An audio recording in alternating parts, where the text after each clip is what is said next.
The words landed in the quiet of my living room not like a gentle rain, but like shards of falling glass. "We're going tomorrow, Mom. I've sold your house." My daughter Alice stood there with her hands on her hips, a posture she always adopted when she believed she was being efficient and decisive. Beside her, her husband, Mark, offered a smile that never reached his eyes, a thin, placid expression he reserved for unpleasant but necessary tasks, like taking out the garbage or, apparently, disposing of his mother-in-law. For a moment the world tilted, the familiar pattern of the Persian rug swirling into a meaningless vortex. The grandfather clock my husband, Richard, had so lovingly restored ticked on, each second a hammer blow against the sudden, ringing silence in my ears. I looked from my daughter's determined face to my son-in-law's vapid pleasantry, and felt a coldness spread through my chest, a glacial freeze that had nothing to do with the autumn chill outside. They had arranged everything. That was the phrase they kept repeating, a soothing mantra meant to placate a child, not a 72-year-old woman.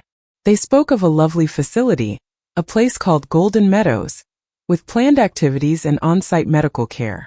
They used words like community and safety, but all I heard was exile and prison. They explained, with a patience that was more insulting than any shout, that managing this big house was too much for me.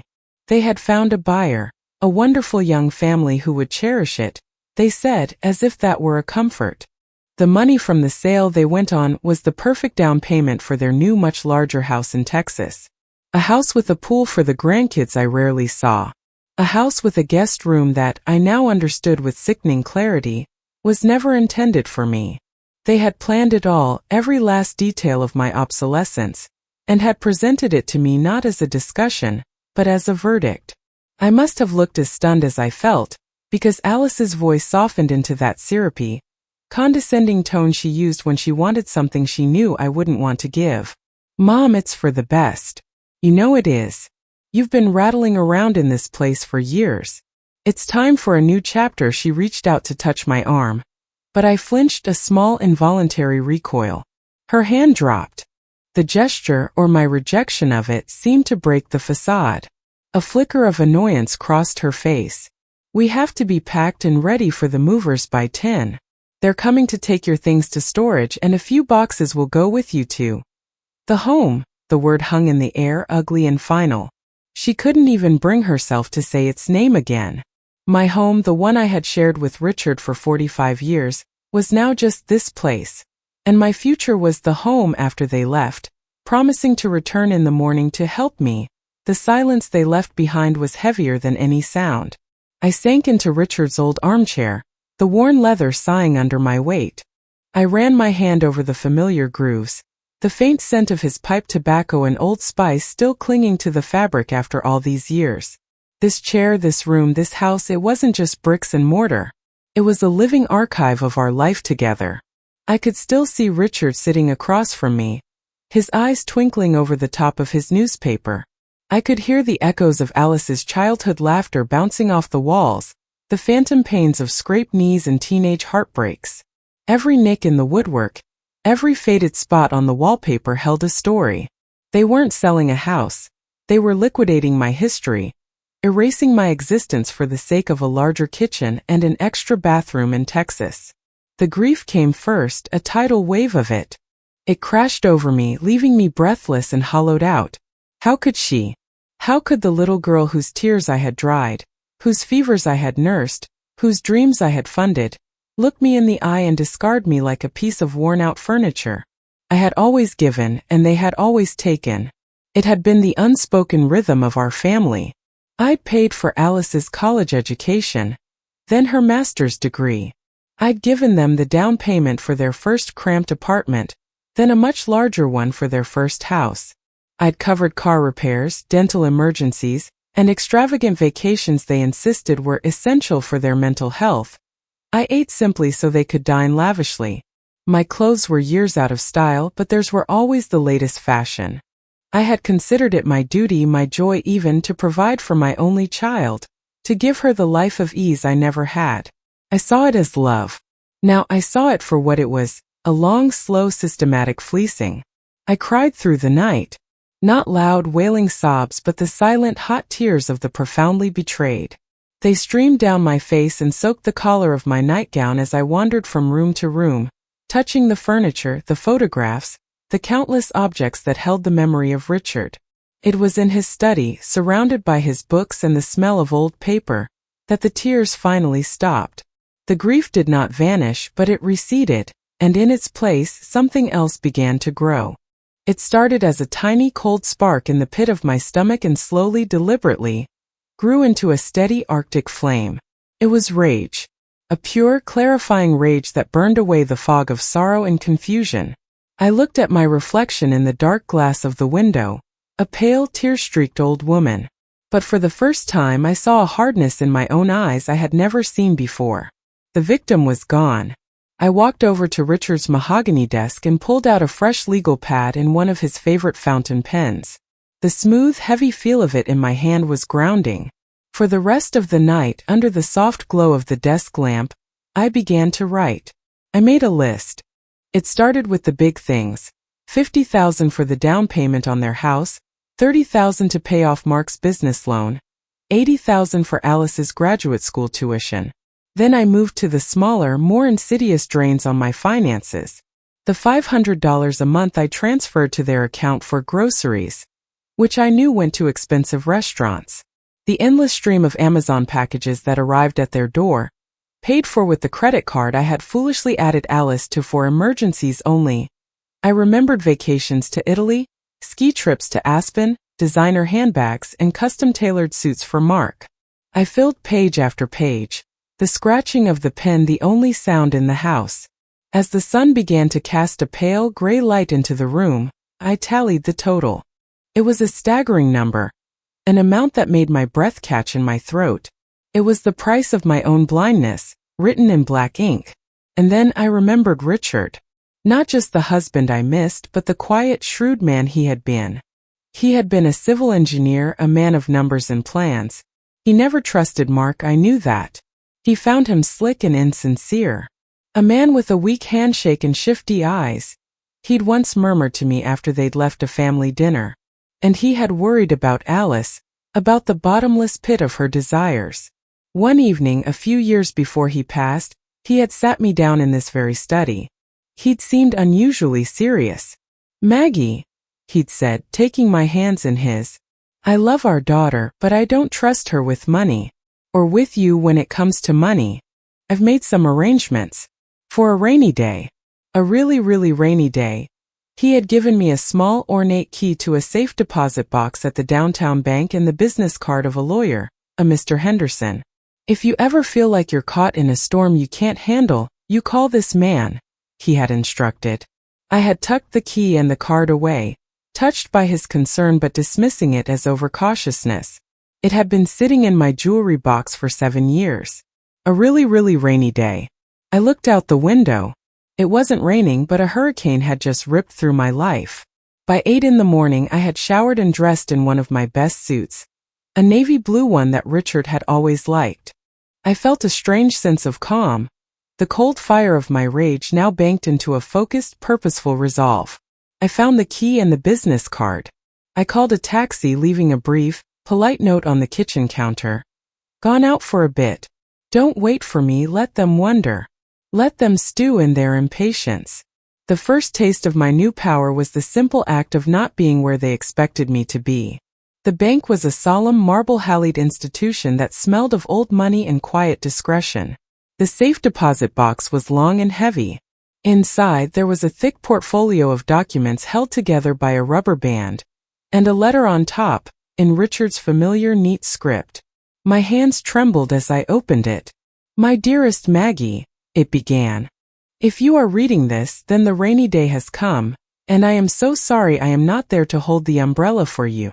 I have never told you the full extent of my financial life, not to keep secrets but to protect you. I knew that if Alice and her husband knew what we had, they would never stop until they had bled you dry. I spent my life investing quietly, buying up small properties, rental units, pieces of land. It was a hobby at first, then a passion. Everything is managed by a reputable firm and it is all yours. All of it. The income from these properties has been accumulating in a separate trust account you never knew about. I had to stop reading, my vision blurring with fresh tears. But these were not tears of sorrow. They were tears of overwhelming gratitude for the man who had loved me so much. He had continued to protect me even from beyond the grave. The letter continued with specifics. And then I saw the most important part. And Maggie, about our home. The house on Elm Street is not in your name. It's in the name of the Richard and Margaret Hale Family Trust. You are the sole trustee and beneficiary. You and you alone can authorize its sale. Any attempt to sell it without your explicit, notarized signature on the trust documents is fraud. The words seemed to lift off the page. I read them again and then a third time. A slow, wide smile spread across my face. It felt foreign, like stretching a muscle I hadn't used in years. They hadn't sold my house. They had attempted to sell a property they had no legal right to, a property that wasn't even mine to be tricked out of. They had committed a crime. My next stop was the office of Henderson, Hart and Associates. Mr. Henderson was an older gentleman with kind eyes and a sharp suit, exactly the sort of man Richard would have trusted. He greeted me warmly, as if he had been expecting my call for years. He had a copy of all the trust documents in the entire portfolio. He laid it all out for me on his vast mahogany desk. It was more than I could have imagined. Richard hadn't just been an engineer. He had been a secret real estate mogul on a small local scale. We weren't just comfortable, we were wealthy. As Mr. Henderson explained the legal ramifications of what Alice and Mark had done, forgery, wire fraud, attempted theft, my resolve hardened from steel into diamond. "What do you want to do, Margaret?" he asked gently. And for the first time in a very long time, I knew exactly what I wanted. I didn't just want to stop them. I wanted them to understand, in a very public and humiliating way, the consequences of their actions. "I want to let them think they've won," I said, my voice steady and cold. Right up until the very last second, the plan we devised was simple in its elegance and devastating in its execution. Mr. Henderson made a few calls. First, to the real estate agent and the title company Alice and Mark had used, informing them that they were party to a fraudulent transaction and that all proceedings were to be halted immediately, but that no word of this was to get back to the sellers. The threat of legal action ensured their silent cooperation. Next, he investigated the house they were planning to buy in Texas. And here fate delivered a stroke of ironic genius. The beautiful sprawling ranch house they had their hearts set on was, in fact, one of the properties in Richard's portfolio. It belonged to me. They were trying to steal my house to buy my other house. A bitter, dark laugh escaped my lips right there in the lawyer's office. It was perfect. When I finally returned home late that afternoon, Alice and Mark were frantic. "Mom, where have you been? We were worried sick," Alice cried, rushing toward me. The lie was so bald, so transparent, it was almost comical. They weren't worried about me, they were worried about their schedule.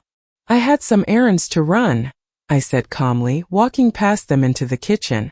My phone had been ringing all day, but I had ignored their calls. Now the power dynamic had shifted.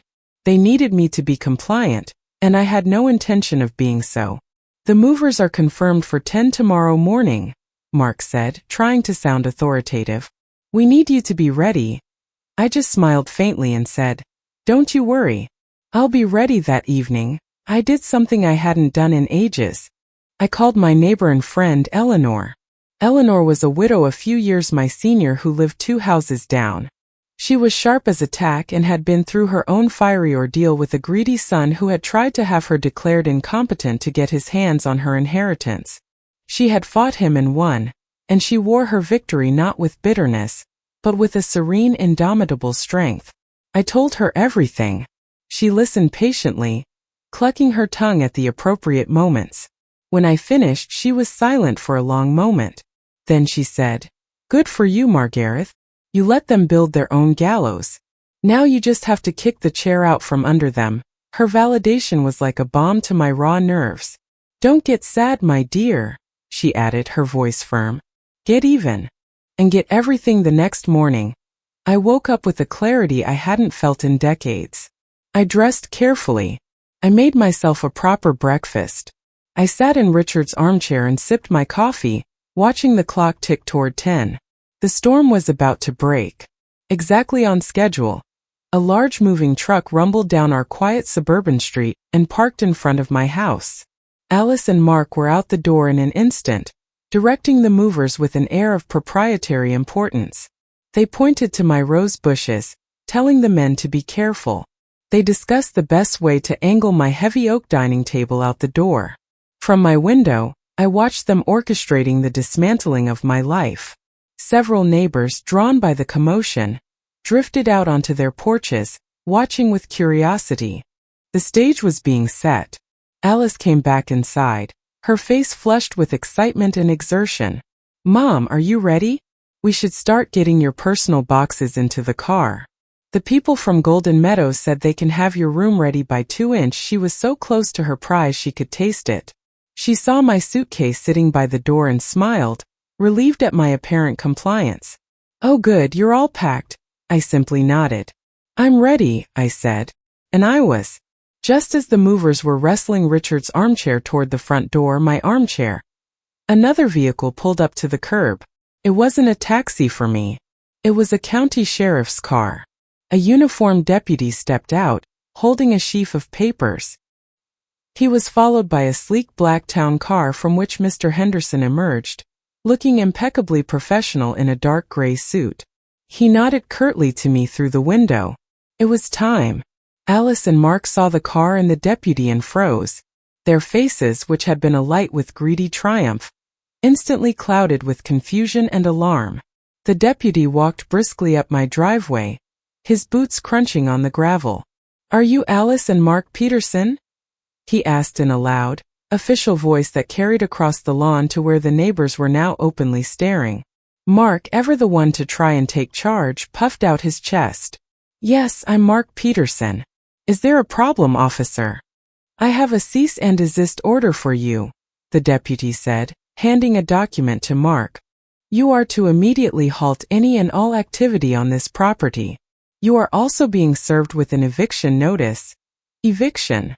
Alice shrieked, her voice cracking. "You can't evict us. We don't live here. We sold this house." That was Mr. Henderson's cue. He stepped forward, his calm demeanor a stark contrast to my daughter's rising hysteria. "Actually, you didn't," he said, his voice polite but carrying the weight of absolute authority. "My name is Samuel Henderson. I am the legal representative for the owner of this property, the Richard and Margaret Hale Family Trust." He let that sink in.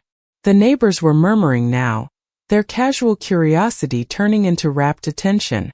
The movers had stopped, the armchair held awkwardly between them, unsure of what to do.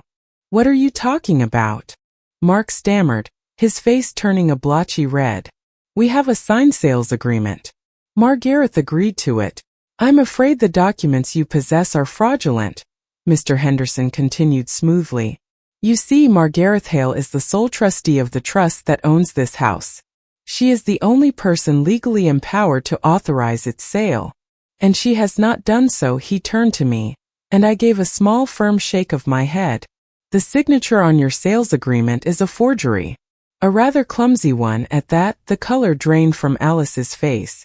She looked from the lawyer to the deputy, then to me. Her eyes, which hours before had held a cold certainty, were now wide with panic and disbelief. "Mom? What is this? What have you done?" The accusation in her voice was laughable. What had I done?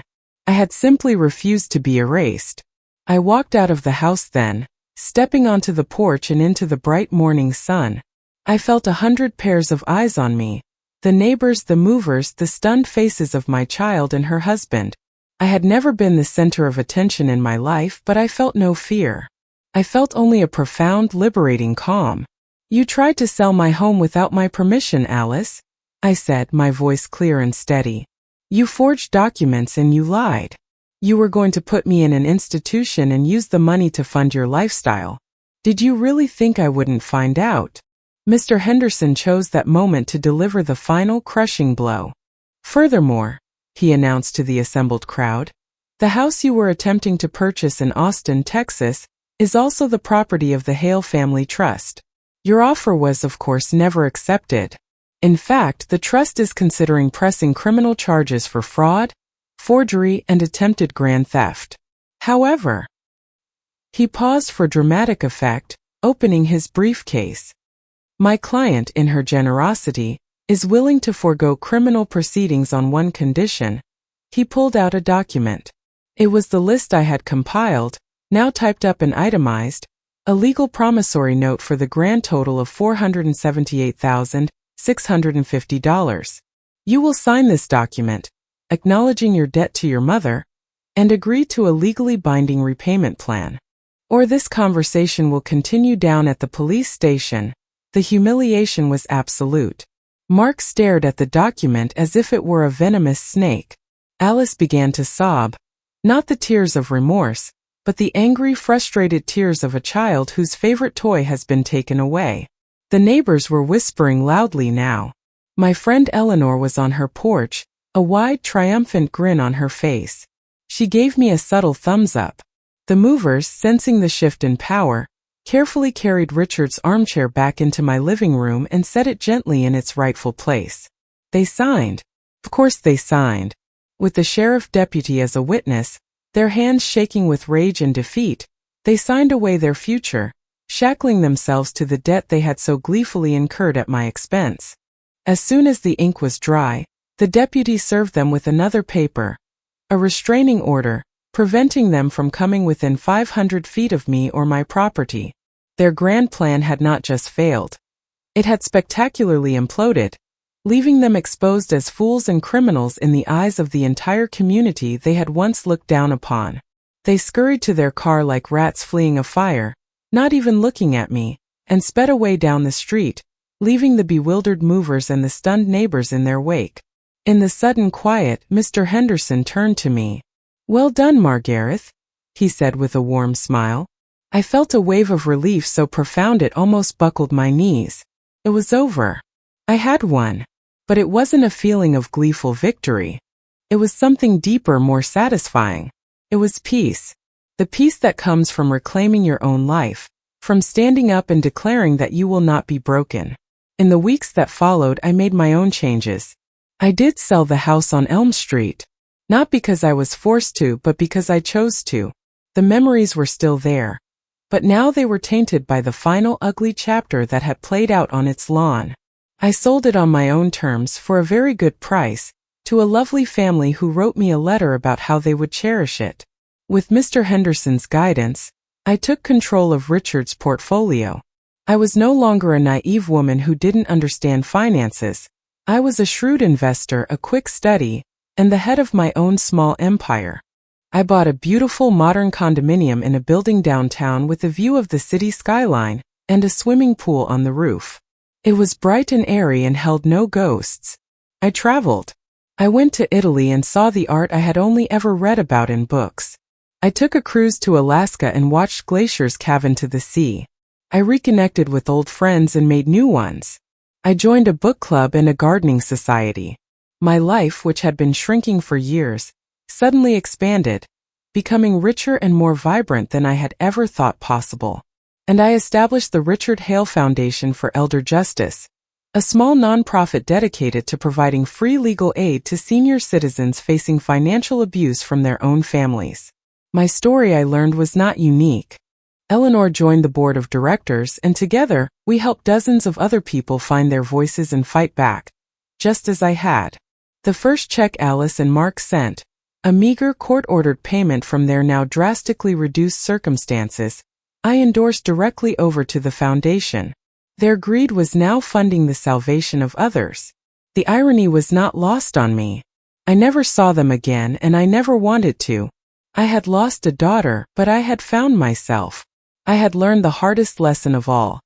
That true love cannot be bought with endless sacrifice, and that sometimes the most loving thing you can do is to love yourself enough to say, no more, my life was my own, my wealth was my own, and my peace was my own. And freedom, I had discovered, was worth any price.